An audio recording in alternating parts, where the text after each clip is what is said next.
want to cut them open to see what they have. You go first with yours. Put the tray in front of her. Let's see. So, let's see what's inside of this. I did get foam. Like, you know, that's foam. Just use one side of the tray.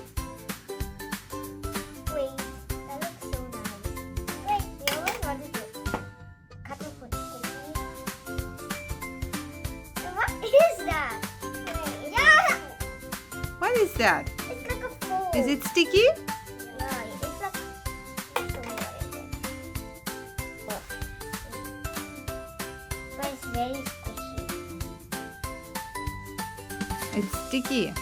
I'll be right back. I'm gonna go wash my hands.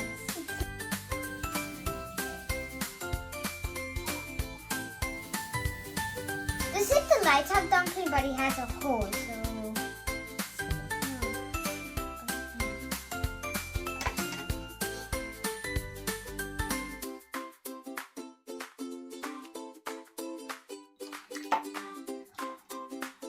It's blue, guys. I don't know.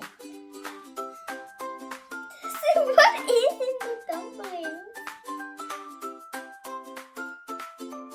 What does that feel like? This one. This one. You know what this feels like? It feels like broken up Orbeez. Yeah. Isn't it? Yeah. Doesn't it feel like crushed up Orbeez So I'm gonna mix these up. with glitter? So we opened our dumpling. The lights up dumpling has like a crushed up Orbeez. That's what it feels like. And the pink one has like a foam shaving cream peel. And It was thick, but it has no chemical smell. It has actually got no smell. yeah, no smell. There's no smell at all.